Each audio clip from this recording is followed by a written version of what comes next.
¿Cuál sería una receta exitosa como para lograr, o sea, para un proceso de restauración? ¿Hay una receta? ¿Qué pasos hay que seguir? Ok. Bueno, ¿cuál es la receta? Bueno, yo creo que a mí lo que más me gusta de este asunto de la restauración es que no hay una receta exacta, aunque sea un poco una desilusión para, no sé, o sea, los procesos ambientales son complejos y no vamos a poder alcanzarlo o alcanzarlos pensando, sembramos árboles, check, ya esto va a quitar todos los años de deterioro ambiental que el ser humano ha generado. O sea, es un proceso más complejo. Sin embargo, hay puntos que al menos desde la experiencia de Guarumo y desde otras experiencias en las que yo he podido compartir desde la ecología de la restauración y también desde la restauración ecológica, hay algunos puntos que yo creo que son claves. Entonces, veamos esos puntos, uno por uno. El primer ingrediente que nosotras encontramos es conocer el contexto ambiental. No es lo mismo si yo voy a empezar un proceso de regeneración, recuperación ambiental, que son parte de la restauración ecológica, en Guanacaste, que si lo voy a hacer en Limón. Entonces, o sea, el contexto ambiental es importante. No es lo mismo si yo voy a empezar a mejorar un potrero que está abandonado y lo que tuvo son vacas, que lo que voy a tratar de recuperar y de volver a que sea un bosque es lo que fue antes una plantación de piña, ¿verdad? Que tuvo un montón de agroquímicos. Primero necesito saber qué había antes y como más o menos qué proceso o qué fue lo que llegó a degradarlo. La historia del lugar. Luego, el siguiente paso, digamos, después de conocer la historia, las perturbaciones, si siguen o no presentes, es generar una descripción ecológica, una foto de lo que hay en ese momento. Sí, de lo que tenemos, el material, la materia prima ahí en ese momento. Exacto, o sea, aquí hubo piña, digamos, o aquí hubo un potrero con vacas por 50 años, pero justo ahora hay un charral porque desde hace 5 años se dejó de usar ese potrero para ganado. Entonces ahora lo que tenemos es un proceso que ya lleva un poquito de regeneración natural, porque el charral también es parte de esa recuperación natural, pero a partir de ahí vamos a trabajar y también tomamos en cuenta otras cosas. Este charral que tengo acá y queremos recuperar, ¿qué tan cerca está de un bosque? Puede ser que de vez en cuando le metan unas vacas como una vez al año, entonces mejor, este es un riesgo que tiene de que se pueda como afectar. Entonces, o sea, generar una foto de cuáles son los peligros ambientales que hay, cuál es la situación ambiental que tiene ese lugar, e incluso, digamos, cuál es la situación de ese lugar. Por ejemplo, puede ser que el lugar donde queremos recuperar es un lugar donde la gente va a jugar bola los fines de semana. Entonces, de ahí. Que va a estar en un proceso constante de otras interacciones. Claro, y también de ahí cómo vamos a llegar a la gente, digamos, a decirle, no, ya ustedes aquí no me vienen a jugar bola el domingo porque aquí va a ser ¿verdad? Entonces, es esa foto que hay que tener, el siguiente ingrediente. Entonces, si quiero vamos al otro, que sería saber dónde se ubica en el paisaje el lugar que estamos trabajando o que vamos a empezar a trabajar.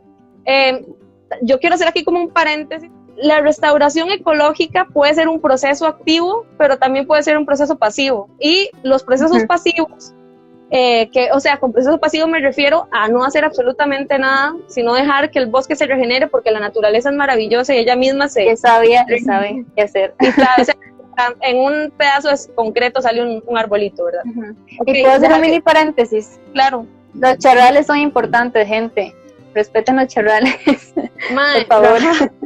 Por favor, respeten los charrales. No son todos los nidos de ratas, lo que dice la gente. Pero bueno, además ese proceso natural tiene otra cosa que por más procesos y estudios y análisis que hagamos desde la restauración no vamos a alcanzar, que son todos los procesos de selección natural.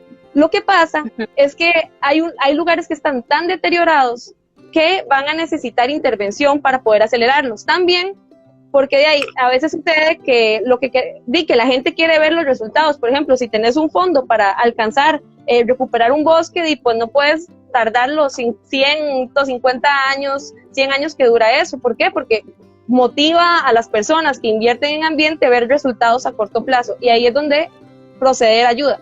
Por eso, una cosa que es importante es saber dónde está nuestro lugar que vamos a trabajar en el espacio. ¿Por qué?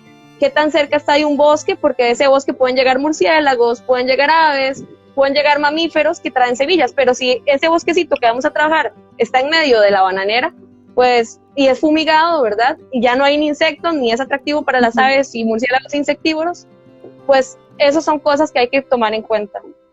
Ok, entonces, pueden haber procesos pasivos, procesos activos. Un proceso activo es como un poco más donde le metemos más mano para hacer que el proceso sea más rápido, y a veces sí es necesario. A veces, por ejemplo, si vamos a restaurar un ecosistema degradado por la piña, bueno, eso es solo perdido y hay que hacer acciones para recuperarlo, ¿verdad? Y bueno, entonces me gustaría hacer ahí un paréntesis también, no solo para el chagual, también para que vean cómo esta ciencia y esta metodología de la restauración ecológica es bien compleja, porque, por ejemplo, sigamos con el caso de un terreno que fue utilizado para agricultura extractiva así brutal, como lo son los monocultivos estos. Por ahí también tiene que ir mucha ciencia en manejo de suelos, por ejemplo. Puede ser que hay gente que, por ejemplo, trabaja con hongos y los utiliza como bioacumuladores y otras cosas, y ahí es donde entran ciencias hasta como la biotecnología y cosas que realmente hay mucha mente en que darle a los procesos. Claro, no siempre se puede por el capital humano y que tenemos y de plata también, pero bueno. Ok, voy a contestar una pregunta de Biomarker que está preguntando algo de Mursis, de cómo se pueden introducir murciélagos a una zona de restauración. Más bien, yo le daría vuelta a la tortilla esa acción, y es como cómo o qué especies o ver qué especies vegetales se pueden utilizar o ya están para atraer murciélagos, y si no hay y la necesidad es esto. Y obviamente cuando se hablan de procesos de restauración hay que saber qué especies también pertenecen a qué ecosistemas, ¿verdad? No vamos a como hacer una mezcla de todo. Entonces más bien sería empezar desde desde la vegetación para atraer todos los animales que son los personajes también importantes de los procesos de restauración. Y bueno, tiene que ver como con esta pregunta, no tan así, pero que es que a veces la buena fe de las personas, y por eso a mí me interesaba mucho hacer como este live con ustedes, porque yo sé que por lo menos supongo que en su cuenta también, y mi cuenta también, me sigue mucha gente que es muy comprometida con el ambiente y eso me encanta. Sí, pero también no todo el mundo tiene las herramientas que uno tiene, ¿verdad? Uno se preparó académicamente en esto, ¿verdad? Entonces hay muchas buenas intenciones y a veces la gente, en vez de hacer una gracia, hace un sapo. Entonces, los sapos no son malos. A mí, sí, ahí paréntesis, los sapos nos encantan, pero es un dicho común en Costa Rica. Pero lo que quiero como decir es que lo que me interesa de que ustedes se lleven este mensaje es que aprendan entonces a hacer la gracia en lugar de que les salga el sapo y hacer las cosas bien. Entonces, muchas veces se plantean en estos proyectos de restauración, ¿verdad? Pero se hacen como muy a lo loco, y digamos que uno lo asume como que es una cosa, digamos que uno puede participar en voluntariado o así, pero siempre hay que estar como pilas en qué va a participar uno y cuáles fueron los criterios, ¿verdad? Pero también a veces estamos como creemos que estos procesos de restauración están como más enfocados a zonas rurales, zonas súper, ¿verdad?, alejadas. Entonces, no sé, me gustaría como hablar un poco de especies o de temas que son importantes a nivel urbano en el sentido de la restauración. Ok, tirémosle aquí un poquito de especies porque creo que más adelante podemos hablar un poco más también de toda esa parte urbana que decís, pero esto de hacer el sapo, amamos los sapos, creo que es importante. Yo soy así, vea, todo el mundo me tira a mí después, pero yo la verdad creo que cualquier buena fe ambiental es importante, aunque tal vez no sea tan eficiente. Y esto es todo, o sea, pero yo creo que el proceso de que una persona se comprometa a ser responsable con sus acciones, aunque no tenga las herramientas técnicas, es súper, súper, súper valioso. Pero sí, digamos, y que eso es lo chiva y lo que a mí también la restauración ecológica, es que la restauración hace los procesos eficientes y les da un norte. ¿Por qué? Porque muchas veces es increíble la desinformación ambiental que hay, y entonces nos dicen, sí, los árboles, los amo, a todos los abrazos, no los toquen, ¿verdad? No me corten ningún árbol, claro, pero hay árboles que ni siquiera son de acá, hay árboles que hacen daño al suelo y que incluso afectan a otras especies para que lleguen, como por ejemplo la llama del bosque. Sí, no la queremos aquí, no queremos la llama del bosque. Sí, había que decir y se dijo. Y se dijo. Bueno, yo no sé si la gente la conoce, si conoce esta especie, se le dice la llama del bosque, es una especie Spathodea campanulata. Entonces, solo ese era el paréntesis, si quiere siga con esa especie. Bueno, ok. Y bueno, sí, podemos seguir hablando de algunas especies. Por ejemplo, ahora vi que mencionaron la mielina, por ejemplo. Entonces, o sea, la gente ve, ay, qué chiva, o sea, un monocultivo de árboles, sigue siendo monocultivo, tal vez no sea tan agresivo con el suelo, pero tampoco son especies que van a aportar al medio ambiente como si lo hacen los árboles nativos. Por y que muchas veces no se benefician las especies que son polinizadoras o dispersoras de lo que rodea a esas otras especies. Claro. O sea, hay un ecosistema ahí que necesita una serie de especies que esta plantación no está ni atrayendo o incluso puede perjudicar, como el caso de Spathodea, que es una especie que contiene un néctar que es tóxico para las polinizadores de acá, porque ella es de otra zona, es de África, y la polinizan pájaros y aves. Entonces, hay que pensar en eso siempre. No sé también, también quería terminar diciendo que, digamos, un poco por la parte urbana que vos dijiste. Entonces, pensando un poco en esto, en esta línea de los árboles, solo para ponerlo de ejemplo, pero esto realmente hay que extrapolarlo a todas las partes del ambiente que hay. De ahí, si tenemos un jardín y en ese jardín podemos tener solo un árbol, pero decidimos que ese árbol sea un pino, y pues no estamos, o sea, no estamos haciendo eficiente el proceso, y yo creo que ahí es donde va la cuestión esta del carbono, porque a veces también, bueno, pero estamos fijando carbono, por lo menos, ¿verdad?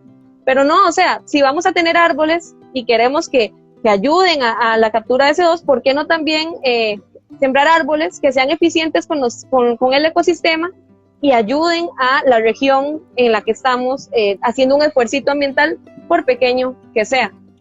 Porque claro, entre más grande va a ser mejor. La restauración ecológica es un proceso que suma entre más.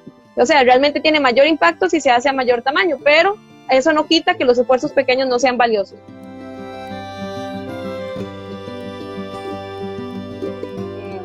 Pueblos originarios, el papel que tienen fundamental en la restauración ecológica y en la actualidad, digamos. Así que adelante. Sí, bueno, gracias. Sí, eso es súper importante. Como, bueno, creemos que todo saber ambiental es importante, sobre todo el que nace de la experiencia.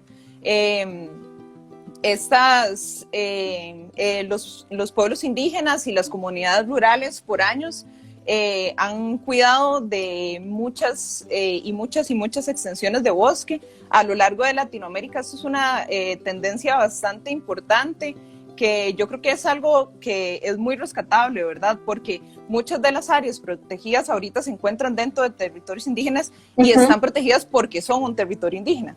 Entonces, creo que a veces se nos olvida y nos vamos mucho como al tecnicismo, a que yo vengo de la academia y que yo soy como quien tiene el conocimiento, pero creo que, bueno, pues esto es algo como muy importante para nosotras, bueno, para Fiorella, para mí y bueno, yo sé que para Silvi también, pero sobre todo dentro de la restauración ecológica es súper importante entender el contexto social, con quién estamos trabajando y quién estuvo aquí antes cuidando de este sitio, o cómo se ha dado el manejo, cómo se ha dado la conservación en pueblos indígenas a través de que han cuidado estas zonas boscosas, a pesar de que en muchos otros lugares del país se inició pues una gran destrucción del medio ambiente parejo. Entonces, bueno, me encanta saber que esa es como su posición. Y también yo creo que, bueno, sí, una cosa de la restauración ecológica es que es súper integral, y yo creo que volvemos al punto de que si hay un proceso de restauración ecológica, probablemente si es un bosque, todo eso se va a ver muy a futuro, pero hay pueblos que se han puesto como la camiseta, digamos, como dice la gente aquí, y que han sabido coexistir con los bosques sin seguir degradándolos. Entonces yo creo que tenemos mucho que aprender todavía y visibilizar y rescatar los conocimientos que han generado los pueblos indígenas y los pueblos campesinos de la región en general. También, bueno, esto de que la construcción de conocimiento en cuanto a esto tiene que ser participativa. Eso es como parte de la receta y es el ingrediente guarumero especial, el que más nos gusta, porque nos encanta la construcción colectiva y creemos que, bueno, como decíamos al inicio, un proceso de restauración nunca va a ser exitoso si no se toman en cuenta las personas que están dentro de ese sitio. Entonces, la idea no es crear, venir y tomar el conocimiento que esas personas saben y utilizarlo para restaurar una zona, sino que podamos construir objetivos en conjunto y que nuestro trabajo no vaya a ser extractivista, que no tengamos que ir a sacar el conocimiento de las personas que lo tienen, lo vayamos a usar y luego chao pescado y no nos vimos nunca más, sino que empecemos a trabajar en conjunto, a crear objetivos en conjunto, uniendo el conocimiento que tengamos, todas las partes que estén involucradas, que sea multidireccional, para que esos objetivos se cumplan y no se cumplan dentro de un año, sino que se cumplan a largo plazo. Porque que tengan continuidad. Sí, ¿cómo una persona se va a apropiar de un proceso del cual tan siquiera es parte, digamos, del cual tan siquiera se siente parte? Entonces, el incorporar esos conocimientos de las personas, el incorporar su participación y el hacer una construcción colectiva ayuda a que todos y todas y todos seamos parte de ese proceso que al final de cuentas va a servir a todos, todas y todas. Ok, entonces en este panorama, ustedes como, bueno, sí, vos como Proyecto Guarumo, es ahí desde donde ustedes como que se apoyan y tienen esta iniciativa. Entonces, un poco para la gente que no les conoce, ¿cuál es como la visión de ustedes, digamos, como ya su proyecto, o sea, dejando como el término de restauración ahí, sino como ustedes su proyecto, ¿cuál es su visión y su misión? O sea, sí, como proyecto. Bueno, esta es una parte muy bonita porque esta es la primera vez que vamos a decir nuestra misión y que va a salir al público, todo a través de Bad Punk. Sí, bueno, la misión de Guarumo es restaurar ecosistemas degradados mediante la construcción de procesos participativos que promuevan el bien común. Nos interesa crear sociedades más justas y la única forma de crear una sociedad justa es lograr la justicia ambiental y la única forma de lograr la justicia ambiental es crear un proceso participativo y que sea integral, no donde las partes estén separadas, no donde nos estemos aprovechando de lo que la gente sabe, no donde estemos únicamente siendo utilitarias y vayamos a los sitios de estudio y saquemos el conocimiento y chao. La idea es que el proceso sea colectivo, que sea participativo, que se construya y que podamos finalmente pues generar el bien común o promoverlo o reconstruirlo entre todas juntas. Entonces, qué chiva. Esa es nuestra misión. Ya lo oyeron, mae, síganla porque se las traen y el chile, o sea, es como partir de este hecho de que hay muchas cosas que en el común, digamos, de la gente, los procesos que tienen que ver como con ambientales, ¿verdad? Es como que la gente siempre está pensando en que los ambientalistas van a venir y nos van a salvar. O sea, como que... Y que los científicos son los que tienen el conocimiento y van a resolverlo. No, o sea, esto es una cosa que se tiene que trabajar conjuntamente y horizontalmente, porque al final de cuentas, o sea, no es como que uno está aquí para trabajarle a otros y que otros se beneficien, o que uno es investigador y, bueno, está como por encima de otros, por eso es como romper con esa idea. Entonces me encanta, sigan a Proyecto Guarumo. Sí, porque también es una visión muy capitalizada de enclave, ¿verdad? Que yo soy la persona salvadora y esa no es la idea es que todas y todos nos salvamos juntas. Exacto. Sí. Bueno, entonces, ya que conocemos un poco de el proyecto en sí, yo quiero como hacer también como hablar un poco en el sentido de que, bueno, hay gente que está trabajando en esto, que está muy apasionada, como estas chicas, pero también, o sea, como sobre esta idea que venía hablando, de dejarle el trabajo a otros o a otros,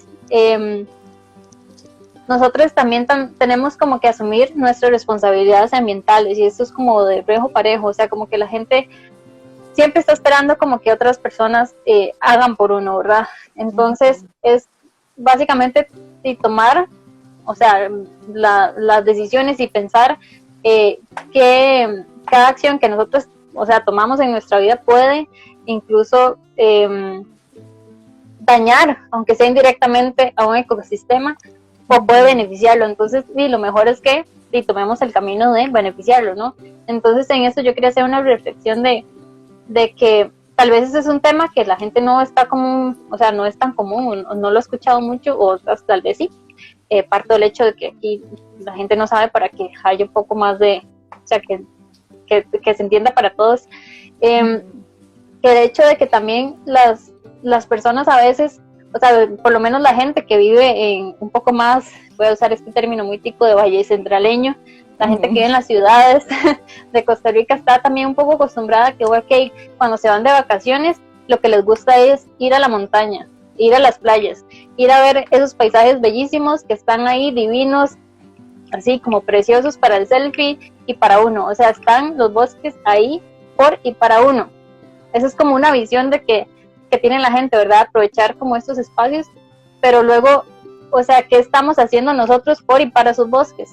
Porque no es como que los bosques están ahí como que se quedan inmutables y nada pasa, y que al año que volvemos a visitarlo van a estar igual ahí para nosotros, sino más bien que nosotros tenemos que ser partícipes de que por lo menos no directamente podemos estar ahí como haciendo acciones, sino que desde nuestras casas por lo menos hacer acciones que mitiguen la degradación ambiental o el daño ambiental dentro incluso de los ecosistemas urbanos. Entonces, hablando de ecosistemas urbanos, un ejemplo, ya lo mencionaba una chica, me parece, sobre lo que es el ejemplo de la sabana, del bosque de la sabana, pero otro ejemplo de que sea como de restauración ecológica a nivel un poco más urbano, alejándonos un poco ya de bosques más conservados. Sí, bueno, eso es muy importante. Fío ahora mencionó algo de que no es lo mismo, o sea, que sí, claro, todos tenemos, bueno, muchas personas todavía en Costa Rica tenemos patios en donde podemos tener ciertas especies y hay trabajos de personas científicas que nos han demostrado que de verdad los patios de la gente, así ese patiecito que usted tiene en la casa, con esa florcita, esa plantita nativa, con ese arbolito nativo, por ahí pasan un montón de especies y sirve de refugio. Es como un camino de refugios, todos esos patios que nos van que le van a permitir a esas especies que van transitando llegar a otro parche de bosque. Bueno, lamentablemente en la ciudad lo que tenemos es eso, son parches, entonces tenemos un poquito de bosque por aquí, un poquito de bosque por allá, la mayoría lo encontramos a través de los ríos, por eso ahora se está fomentando mucho lo de los ríos, corredores interurbanos a través de los ríos. Entonces, para que las especies transiten por ahí, un sitio muy importante son los patios de las casas. Entonces, que nosotras y nosotras vayamos a revisar cuáles especies tenemos ahí, a quién le están sirviendo, es un proceso súper importante y colaborativo para toda la fauna que va a transitar por la ciudad. Para las abejas, para las aves, para los murciélagos. La gente a veces no cree que en el parque de Heredia hay murciélagos o que en la Universidad Nacional hay murciélagos. Y cuando los ven se asustan porque es como que se siente murciélago aquí, ¿verdad? Si es en medio de la ciudad, pero resulta que esas especies son muy resilientes y tienen la capacidad de sobrevivir en estos espacios. Y van a poder seguir siendo parte del ecosistema y de la dinámica que necesitamos que continúe si nosotras tenemos las especies adecuadas. Entonces, yo creo que es importante hacer esta revisión dentro de nuestras propias casas. ¿Cuáles especies tengo yo ahí afuera? cuáles especies, esta especie le sirve a alguien o no le sirve a nadie. Sí, están llegando como animales a comérsela o a polinizarla. Ajá. Y creo que es una tarea muy linda también porque es una tarea muy como de niña exploradora, como de, bueno, voy a ir a ver cuáles abejitas están comiendo esas flores, o voy a ir a ver cuáles aves están llegando ahí, y también podemos revisar, internet siempre está, desde Guarumo estamos para eso, porque ahí está Guarumo. Sí, aquí estamos por si nos quieren preguntar, hay varias guías también que están por ahí dentro del internet, dentro del mundo del internet. Nosotras tenemos muchas al alcance y las podemos facilitar porque sabemos también que es un mundo muy extenso y a veces cuesta buscar, pero podemos facilitar como alguna información o pautas. Y lo demás es que que vayamos y revisemos nuestros patios y aportemos, porque de verdad los patios dan demasiado aporte al flujo de animales a través de la ciudad. Los ecosistemas urbanos obviamente son súper importantes a nivel ecológico, ¿verdad? Pero también hay una parte que tiene que ver con el comportamiento de nosotros, de qué nos hace sentir tener la naturaleza cerca, ¿verdad? Entonces, y a veces como que estamos muy ansiosos por ejemplo yo, de ir al bosque y salir de la ciudad, ¿verdad? Porque nos agobia todo esto, pero también dentro de las ciudades hay un montón de espacios en los que nosotros sí podemos involucrarnos. Y eso es una cosa que es muy tomar la decisión uno de querer hacerlo. Por ejemplo, si los procesos de restauración ecológica se pueden mediar dentro de procesos de planificación ambiental dentro de las municipalidades, de cómo se planifican, que lo mencionaba ahora mi compa Vale por ahí, sobre como la gestión urbana, de cómo se dan esas tomas de decisiones, por ejemplo, a la hora de sembrar los árboles de un parque.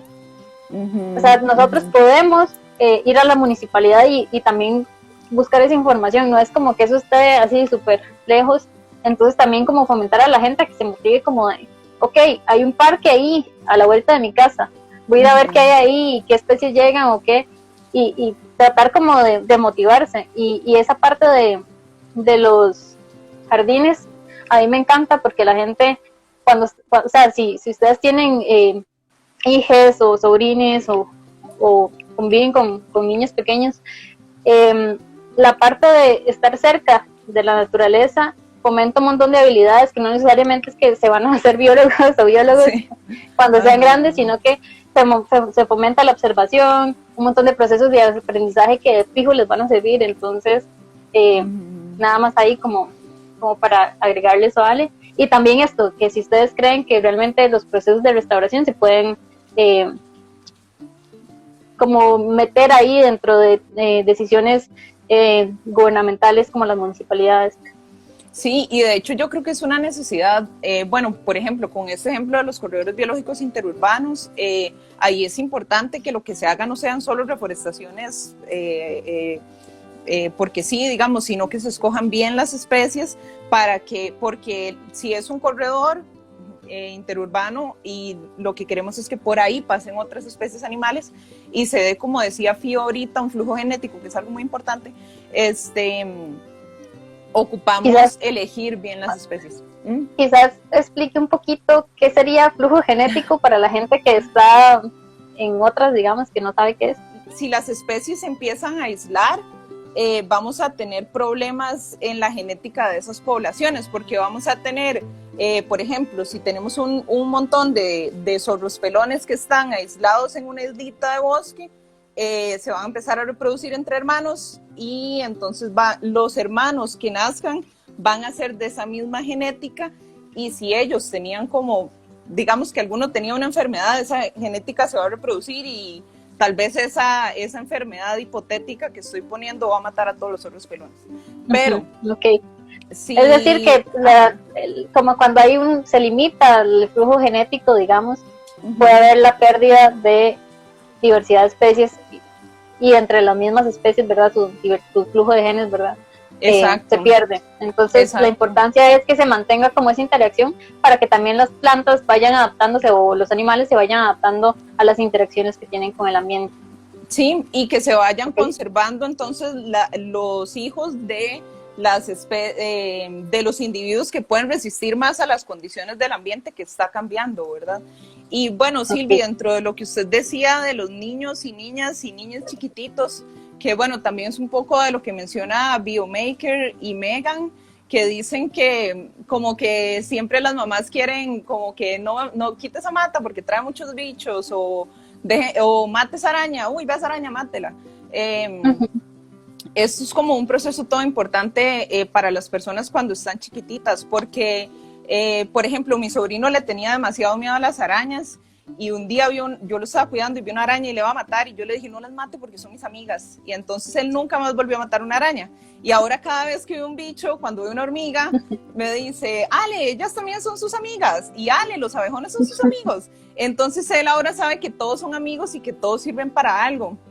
Y muchas veces tendemos a pensar que estas personas, porque están pequeñitas, no van a entender que son importantes, pero claro que lo entienden, es algo muy intuitivo y también ellos tienen mucha inteligencia que pueden explorar a través de la naturaleza también.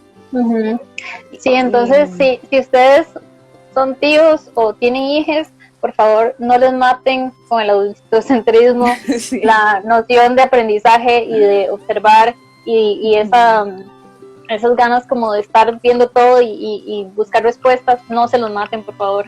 Sí. También incentívenlas. Sí, y, bueno, hacemos cambio. No sé si... Sí. Quiero agregar como que, bueno, dos cosas que me quedaron, por dicha vino Ale también, que, bueno, uno, que, o sea, los chiquitines son súper importantes, gente, pero, y de fijo, o sea, es que no hay sector de la población en la que no tengamos... Que no sea importante, ajá. De comentar, por ejemplo, y yo he visto muchos procesos de gente grande, de gente adulta mayor que ha pasado vidas totalmente diferentes a pensar en el ambiente como una cosa de la cual extraigo cosas sin pensar en el futuro, a rodear su vida para la conservación del medio ambiente. Y creo que, digamos, acercar a las mamás, a las abuelas, a las tías, a quien sea, a estos procesos, además les da opciones como de conocerse un poco más, porque a veces resultó que esta señora sabía un montón de plantas y ya las sabía de antes porque ya le gustaba tener ciertas plantas en la casa, pero ahora nada más tiene que darle un enfoque diferente a, mira, voy a agregar plantas más nativas, y creo que poquito a poco se van logrando esas cosas y que vale demasiado la pena hacerlo desde la empatía y tal vez no de ser, abuelita, ¿por qué está sembrando esa planta? Porque si no puede ser como muy chocante. Ajá. Y bueno, otra cosa que también quería agregar, que me queda un poco con una pregunta que hizo la Cadejos sobre cómo puedo, digamos, saber si mi aporte está bien o está mal.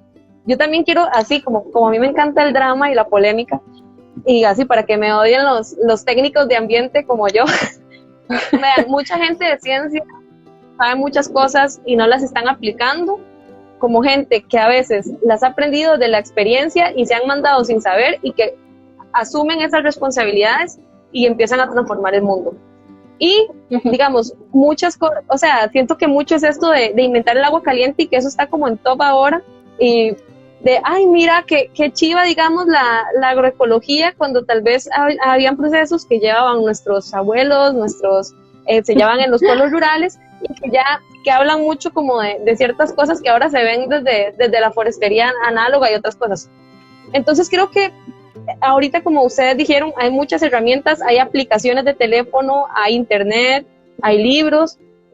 También existimos diferentes grupos ambientales como Guarumo, al que se pueden acercar con todo gusto y preguntar, pero también hay mucho saber en las personas indígenas, en las abuelas, en los abuelos, en comunidades que están haciendo y viviendo como vidas que son más sostenibles. Entonces, no hay excusa como para decir, ay, no puedo hacer porque no sé, porque realmente, y a esto lo vuelvo a tachar como una parte de la receta, todos los saberes son importantes dentro del proceso de restauración ecológica. Y una última cosa, que yo no sé si esto le pasará como a esa gente que hace programas de cocina en sus recetas, terminar el programa y decir, olvidó un ingrediente, pero bueno, se nos olvidó uno, que creo que va un poco con lo que ustedes han estado hablando ahorita al final, que es las políticas públicas congruentes con los procesos de restauración. Porque, Gracias, o sea, ¿verdad? Eso es como que se queda, uy, mira, se me olvidó ponerle la sal, pero... Quedó sin sal. Pero sí, eso también es muy importante, o sea, y eso va a ser como cambios muy fuertes porque van a generar un marco legal en el que se pueden exigir cambios en la manera que se le da uso a algo que es de todas y todos y todes, que es el medio ambiente.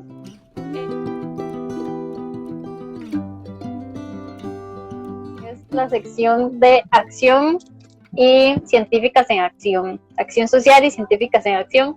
Entonces esto más que todo preguntas que yo tengo hacia mis colegas sobre ya un poco más personales en medio de cómo es la vida de una científica latinoamericana de zonas rurales y en lo que hace y en sus proyectos académicos y profesionales y también en su vida cotidiana. Entonces a ambas les tengo las mismas preguntas. Que la primera es cómo se motivan, o vos te motivaste a entrar en esta área, no solo de la restauración, sino como de la ciencia, y para crear en conjunto también con Ale este proyecto Guarum. Ok, voy a tratar de ser breve. Esto empezó en 1995, cuando estaba yo en el vientre de mi madre, no, mentira, pero bueno, ok, no sé, es loco, o sea, es muy loco porque yo creo que por ahí también me quedo con algo que está diciendo Wendy sobre, voy a empezar con eso que está diciendo ella, o dejan la ciencia solo para los hombres y se olvidan de que somos mujeres científicas, claro, no dejar a ningún grupo aparte, todos somos un conjunto y todos funcionamos mejor juntos, o sea, eso es demasiado, demasiado cierto, y yo creo que esa muchas veces como esa exclusión que se hace de ciertos sectores, de ciertos grupos, ciertos estigmas y como etiquetas que te ponen en la cabeza, como que más bien a uno le dan como un poquillo de rabia y le dan ganas como de, madre, no, yo puedo y yo lo voy a hacer y yo quiero hacerlo y tal vez, madre, no sé, o sea, yo creo que voy a tratar como de centrarme porque esas preguntas me generan como demasiado, pero yo creo que a veces, digamos, como que esas varas, a veces uno dice, qué madre, pues soy latina, soy mujer, vengo de un cole público, la plata no sobra en mi casa, ¿verdad? O sea, en la cabeza no me pasa ser científica, además de que me han enseñado un rol en el que debo asumirme y hacer esto, pero también creo que de esos lugares se saca mucha fuerza, ¿no? Como y mucha inspiración, porque realmente existe una necesidad como para hacer un cambio y para poder abrir un espacio para que otra gente en tu posición o en posiciones aún más complejas, porque tampoco me voy a victimizar, he tenido por dicha mucho apoyo de mi familia, algo que otras personas no tienen, como que esa fuerza, o sea, es como algo que yo también veo en las comunidades, ok, no estamos en el GAM donde o en algunas comunidades como muy así que, ok, no nos llega el agua limpia siempre, no llega el bus, existe una necesidad ahí como inherente. Y pues yo creo que surge de mi situación así, pero también de mucha fuerza que he visto en mucha gente. Y es loco porque yo amo la biología y amo la ciencia, pero sí creo que hay que revolucionarla. Y yo creo que a Bad Pong le pasa esto también. Y llegar a espacios donde no estaban las científicas latinas, ¿verdad? Y hacerla punk y hacerla como uno quiera. Entonces creo que por ahí va eso. Ok, genial. Me gusta. Bueno, entonces la otra pregunta que le tengo, Fiu, es esto de que cómo ha aprendido ella de las comunidades, o sea, cómo el trabajar con comunidades o con gentes o con jóvenes, porque estas chicas han trabajado también en un proyecto con un colegio y con gente adulta también. ¿Qué ha aprendido? O sea, ¿qué ha aprendido y que le ayude en su quehacer científico, digamos? Y también como persona, ¿verdad? Sí. Yo creo que lo que más he aprendido es que no sé nada. lo cual siempre es bueno, siempre es bueno de caer en cuenta como una bofetada de realidad de que siempre hay cosas que aprender. Yo creo que por mucho tiempo en la academia se nos ha enseñado como, wow, el máximo académico, pero realmente creo que, y lo que me inspira mucho de trabajar con personas, es que una tiene como todo este conocimiento técnico que poco a poco voy generando y que sigo aprendiendo, pero la gente que realmente aplica eso y modifica su vida son personas que tal vez no los tienen. Y me parece una vara tan valiente como o sea, porque para mí es fácil decirlo, como entendiendo lo importante que son todos estos procesos chiquititos para mantener este equilibrio del que hablábamos antes. Pero como, o sea, la gente lo hace como tan valiente, deciden hacer un cambio en su economía, en sus ingresos, en todo, para darle un vuelco a lo que es el uso sostenible de los recursos.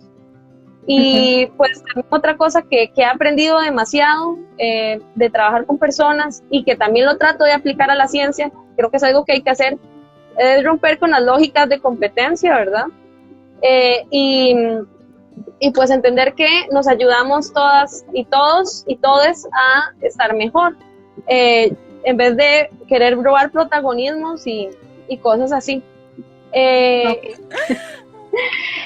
Bueno, ya otra vez estamos con Ale y bueno, más que todo es que nos comentes como va por la misma línea de lo que comentaba Pío, sobre cuáles han sido sus motivaciones para ser como una científica centroamericana y también en el sentido de hacer un proyecto y establecerse como en o desarrollarse más bien en este camino de la restauración ecológica como un área, ¿verdad? En la que ahorita tenés algunos estudios y algunos proyectos en camino. Entonces, como para que nos cuentes y para que se motive la gente también que está ahí en un proceso de educación, que creo que hay mucha gente que está ahí. Sí, que a veces es complicado. Bueno, digamos, a mí me encantó la biología, siempre me han gustado como las plantas. Yo creo que también un poco por esto que Fío decía antes, que la abuela siempre sabe de matas y la mamá siempre sabe de matas, entonces como que siempre me han gustado las plantas y desde antes de entrar bueno, yo salí del cole y me puse a trabajar, pero empecé mucho a leer como artículos científicos que no entendía, la verdad, ahorita me doy cuenta que no entendía Qué nada, bien. pero los leía porque me gustaban las matas y era lo que me aparecía cuando yo buscaba en Google y no sabía ni que era un artículo científico. Pero luego como que yo dije, pero bueno, yo ocupo saber cómo es que esto pasa, ¿verdad? Yo necesito saber cómo es que todo funciona. Y además que, bueno, yo soy de Sarapiquí y allá hay algunos conflictos ambientales y yo quería mucho también como apoyar en esta parte, entonces antes de entrar a la U me metí como en unas cosas ambientales ahí, pero yo luego dije como, no, yo lo que quiero es ser bióloga, sí, al chile bióloga. Y entonces ya me metí a la U y yo siempre supe que yo con lo que iba a trabajar eran con matas desde que entré. Y más adelante en la carrera conocí lo que era la restauración ecológica. Yo creo que fue también después de conocer a Fío y me di cuenta, bueno, creo que fue cuando antes de llevar ecología y ya me gustaba mucho la ecofisiología vegetal, que es todo un enredo ahí, que es como con lo que más trabajo. Y me encanta, digamos, saber cómo la planta hace fotosíntesis y la hojita y toda la vaina, y es una cosa de ciencia muy, muy básica. Con básica me refiero como a ciencia pura, le dicen los maes. Pero también me hacía falta siempre como esta parte de la ciencia aplicada. Bueno, o sea, a mí me gusta que lo que yo hago sirva para algo y le sirva a alguien. Entonces, ¡pling!, apareció la restauración ecológica y creo que simultáneamente apareció Fío. Y entonces, como que nos unimos ahí y como que nos empezó a gustar mucho y nos empezó a llamar mucho la atención.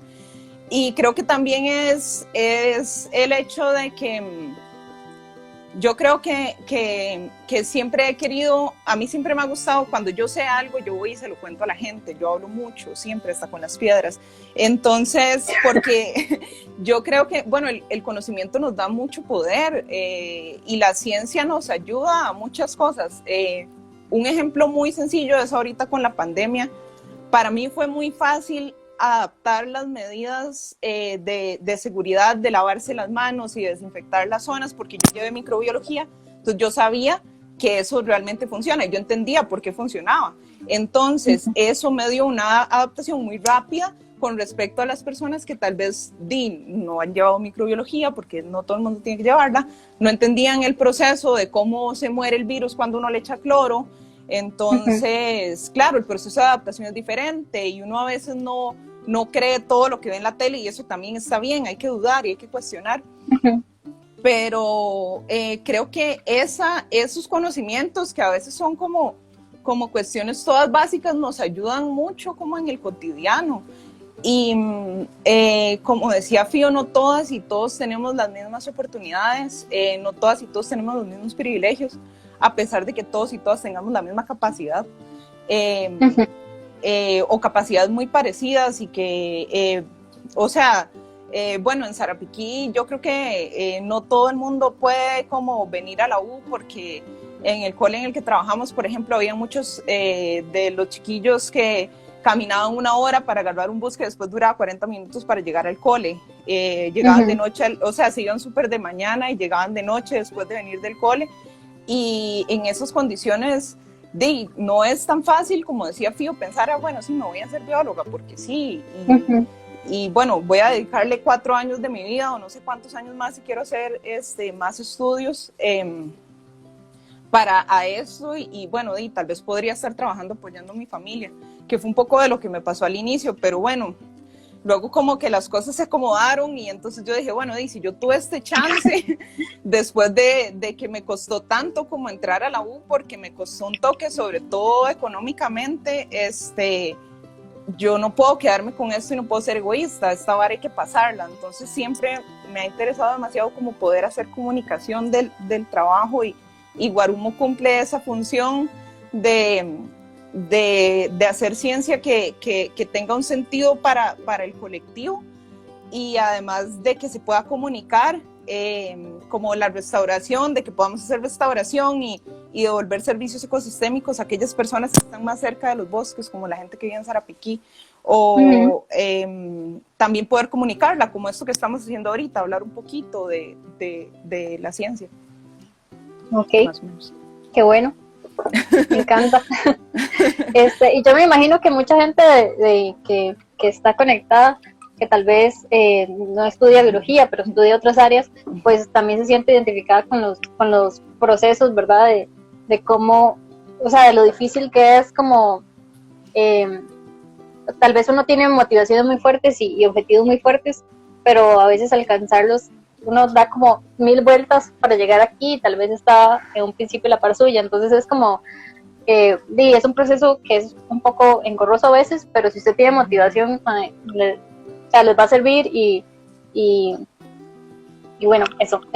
Entonces, que la idea, digamos, que yo, y sé que ellas también comparten esta idea de hacer estos live, es precisamente romper con la competencia que hay dentro de la ciencia, y porque al final el conocimiento se crea en conjunto. Entonces, muchas veces como que tenemos como la noción de que, o bueno, al menos en algunos momentos en mi carrera, a mí me pusieron un poco casi a competir con mis compañeros y con mis compañeros, pero en especial con mis compañeras, por el hecho de que obviamente siempre seguimos, yo como persona no binaria, pero en ese momento siempre he estado como como enfrentándome a eso de que siempre tengo que competir con las chicas, ¿verdad? Y más bien estos espacios en realidad son para todos, ¿verdad? Cualquier persona que quiera o tenga un proyecto ambiental que quiera venir a hablar aquí conmigo o Guarumo. O con Guarumo, ajá, exacto. Está para eso, porque nosotros creemos que la ciencia se basa en apoyo, en visibilizar el trabajo de nuestras y nuestros compañeros, independientemente si son de la misma área o si son áreas diferentes, siempre es bueno visibilizar los proyectos de las otras personas, porque la verdad es que hacer ciencia en Latinoamérica hay muchos recursos, por lo menos en el sentido en biología, digamos, en el sentido ambiental, digamos, hay un montón de gamas de cosas que trabajar y bueno, y hay un montón de materia, ¿verdad? Ahí en estos bosques y también o sea, que están ahí para recuperar, pero no hay recursos. Realmente en la parte económica hacer ciencia es muy difícil y entonces el hecho de que también hay unas dinámicas en que la ciencia se mueve como por una vara que está súper permeada por como estos dogmas patriarcales y también muy adultocentristas, en los que la gente casi, y colonialistas también, en que la gente casi que tiene que pedir permiso para expresar sus ideas, porque como usted no tiene una publicación, usted todavía no es válido de hablar de ciertos temas, entonces siempre como que uno está permeado por eso. Es que yo no voy a hacer un live, no voy a hablar de esto porque todavía no soy un experto, pero realmente no, o sea, el conocimiento está ahí, y mucha gente que tiene mucho conocimiento, que es muy chiva y es muy inteligente y es muy brillante, pues no le interesa compartir su ciencia. Entonces, en la ciencia hay de todo. Entonces, y si sabemos que hay gente que está en esa posición y tiene como esas posiciones, porque uno como que se va a cohibir, digamos. Entonces, la idea de hacer estos lives es romper con eso, romper con la competencia, y que la ciencia sea comunitaria, y que también es como una responsabilidad, al menos yo lo veo así, desde mi vivencia y en la academia, es poder compartir lo que yo he aprendido, que no ha sido abierto, o sea, que no es de libre acceso. Entonces, eso es como lo que quería agregar. ¡Qué chiva! Sí, quememos todo. Y que va un poco sobre esto, y sobre todo en el marco actual del coronavirus, en el que se está priorizando en la parte económica y dejando un montón de esfuerzos ambientales que se habían hecho, al menos en políticas públicas, y discutir un poco de por qué es importante que, a pesar de esta crisis en la que estamos, sigamos utilizando el conocimiento técnico sobre ambiente, que es importante, y también por qué es importante que la ciencia, que muchas veces es apática de la política, decimos, no, somos científicas y no, yo me voy a mi bosque, a mi laboratorio, y ahí nos quedamos, salga y ya sea a espacios, digamos, de representación política, pero también a la política personal, ¿no? Porque lo personal es político, y necesitamos como transformar nuestras realidades desde la trinchera que podamos, ojalá siempre desde la alegría, en este caso. Entonces yo no voy a como ver un poco lo que hay por ahí. Okay. Hay una que mandaron de último, que me la mandó Salirse del Surco, que dice de qué forma trabajan sus procesos de conocimiento, comparticiones de saberes con otras herramientas o interseccionalidad al saberse mujeres o disidencias en la ciencia. Wow. Sí, creo que esa es para ambas. Sí es Gina, como siempre, haciendo preguntas todas chivas. Bueno, ya la gente que tal vez ya me sigue a mí, pues tiene como tal vez un poco más noción de que a mí realmente me gusta como trabajar o sea, como moverme de la ciencia, pero más que normalmente siempre incorporo más mi personalidad y mi persona en los procesos, y creo que se me facilita más, y lo que me gusta hacer es como más que todo hablar directamente con las personas, interactuar directamente con las personas, y creo que mis amigas siempre están ahí, no me dejan mentir, que yo siempre estoy como metiendo la cuchara hay un tema, entonces yo siempre estoy como ahí, y como que la idea no es como que soy una sabelotodo y quiero meterme en todo, sino más bien el hecho de poder o sea, compartir con gente, escucharla, y lo que más me gusta y cómo se forman esos procesos de compartir, para mí siempre es escuchar a las otras personas, o sea, escuchar lo que hacen las otras personas, y a partir de ahí yo aprender y sacar un montón de provecho de aprendizaje en ese sentido. No sé vos. Bueno, yo creo que Ale y yo, al menos desde Guarumo, es muy loco, porque como estamos trabajando en diferentes procesos, y pues estamos también experimentando un montón en cómo poder comunicar estas cosas desde la interseccionalidad. Guarumo es un espacio que es feminista, digamos, es un espacio que sigue una línea constructivista. Y bueno, han pasado cosas muy locas. Por ejemplo, llegamos a trabajar con estas chicas y chicas de colegio, y al inicio yo creo que estuvimos un poquillo tiesas, ¿verdad? Como, hola chiquitas, somos la profe, abran sus cuadernos, ¿no? ¿Verdad? Y luego fue súper loco porque lo que más emocionó a estos chicos fue el arte. O sea, fue increíble cuando uno les ponía, hagan un video sobre cómo funcionan los indicadores de ambiente biológicos o cosas así, se emocionaban totalmente, entraban en papel y les encantaba. Hasta había uno que luego quería hacer un rap ambiental y aprender mucho jugando. Y que es muy loco porque yo sé que Ale también dibuja y ha tenido como acercamientos artísticos. Yo también como que había hecho teatro antes y trabajé mucho como de teatro del oprimido y otras cosas así, que me dieron muchas herramientas para poder tener como más acercamiento con la gente desde tal vez espacios más lúdicos y que sean menos tiesos a lo que nos enseñan como en la academia. Yo creo que mucho depende del contexto, al menos en nuestro caso, o sea, mucho depende con quién usted trabaje. Uno tiene que ir así como súper abierta a escuchar la gente y cómo son los espacios y a partir de ahí adaptarse, pero sí, para mí hasta ahorita lo que queda, obviamente, como toda esta parte interseccional que fijo siempre está, pero también estar atenta a cómo son las personas o los lugares donde estamos trabajando para adaptarnos a ellas y a ellos y a ellas. Y ya le dijo un comentario antes que dice, también es importante replantear espacios creativos, no cuadrados, hacer un cambio de cómo nos relacionamos desde nuestra posición de la ciencia. O sea, ya yo sí creo que ya la ciencia tiene que ir en dibujos, tiene que ir en música, tiene que ir en teatro, tiene que ir en cosas que sean atractivas y tiene que ir en jugar también, porque es justo, creo que esa ha sido la receta que nos ha funcionado. Y bueno, dice, Ale dice que el rapero ambiental el rapero ambiental fue el primer lugar en el Festival de Artes Estudiantiles el año pasado. Bueno, qué bueno. Para como seguir un poco hablando de procesos, es que siempre, o sea, que creo que esto lo comparten las chicas y yo, en el sentido de ir, que cada proceso siempre tiene que ir atravesado por la empatía, y cada cosa que usted quiera enseñarle a otra persona tiene que haberlo atravesado por usted, porque no se vale tener que hacer procesos en los que usted no haya pasado esos cambios en sus conductas en la casa, en su consumo, en todas las actividades que nosotros hacemos. No se vale irle a decir a personas de escasos recursos o comunidades y llegar y decirles qué hacer, sino que también, o sea, ser muy empáticos y identificar cuál es el material, cuál es la materia prima para trabajar con la gente, y aprender de esta gente siendo empáticos, porque no hay otra forma de hacer las cosas que no sea pasando esos procesos por uno y siendo empático. Silvia, había una preguntilla por ahí que nos hizo también salirse del surco, gracias por preguntar. Y es otra, digamos, ¿piensan que los procesos de restauración ecológica ayudan por ahí a reducir las desigualdades en las comunidades?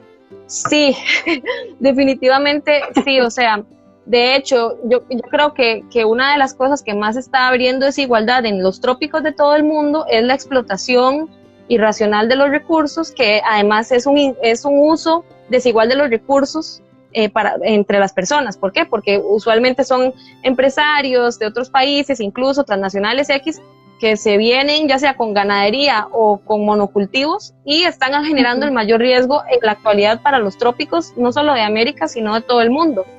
Pero también, digamos, esto también implica como ir viéndolo desde todas las capas. Y, por ejemplo, hace poco estaba como haciendo un trabajo de la U y nos enfocamos mucho como en lo que era, sí, hay una desigualdad en el uso de los recursos, pero hay una mayor, por ejemplo, en el uso de los recursos y el aporte que hacen en conservación las mujeres. Entonces, por ejemplo, esos son como temas que se tienen que tomar en cuenta y que la gente, digamos, cuando se hace restauración y participan del proceso, no solo se limita la desigualdad en esta parte de que participan y pueden tomar decisiones sobre su espacio, sino que además están también garantizando que van a tener recursos en el futuro para poder desarrollar su vida con dignidad, que yo creo que es una de las cosas que a mí, vuelvo, yo estoy enamorada de la restauración, me gustan de esto. Y bueno, también quería solo como, tal vez para aclarar, hacer como un resumen de todo, recordarles que la restauración ecológica, viéndolo como una historia, es como un cuento utópico, porque es casi imposible que las personas podamos arreglar los daños que hemos hecho y que han durado miles de millones de años, y que en un momento, en un segundo los desvanecimos. Por eso es que los diferentes procesos de rehabilitación, de remediación, son parte de la restauración ecológica y de llegar a ese máximo, que tal vez no lo veamos, tal vez se pueda llegar algún día, eso no lo sé, pero son procesos que están muy juntos entre sí, digamos, como, ok, estamos quitando lo que hacía daño, estamos arreglando lo que estaba dañado, pero entre el primero y el último hay un cambio muy grande. Entonces, como ser persistentes, cada acción sí cuenta, y hay muchas cositas por hacer. Bueno, entonces ya saben, pueden buscar a estas chicas en sus perfiles y hacer, si tienen, o sea, si quedaron motivados de hacer algo en sus jardines o de aplicar esto, o si tienen, no sé, una tía o un tío que tiene una finca, vive en una zona rural, que tal vez tiene un negocito de cabinas, pero tiene un espacio verde, cómo también se pueden aplicar ciertas cosas que les ayude a ellos en su economía, ¿verdad? También, si viven de eso, pero que también les sirva para asegurar un futuro sano, porque no hay nada más rico que tener como un espacio sano donde estar y donde respirar. Y lo digo porque a mí eso a mí me cruza mucho vivir en la ciudad, que no es tan ciudad, ¿verdad? No es una gran ciudad, pero a mí sí me estresa muchísimo. Entonces, o sea, de verdad no hay nada más rico que poder tener como esos espacios y saber que otras personas lo puedan utilizar después, o sea, no pensar solo en uno, sino en el resto, ¿verdad? Como siempre, porque al final uno es todo y todo es uno. Entonces, eso. No, de verdad, en serio, muchas gracias por como apoyar esto, en el sentido de escucharnos, y ojalá como que les queden esas ideas y las muevan, porque esa es la idea, que ese conocimiento, lo que hayan aprendido, lo que hayan reforzado, que se muevan. Y bueno, muchas gracias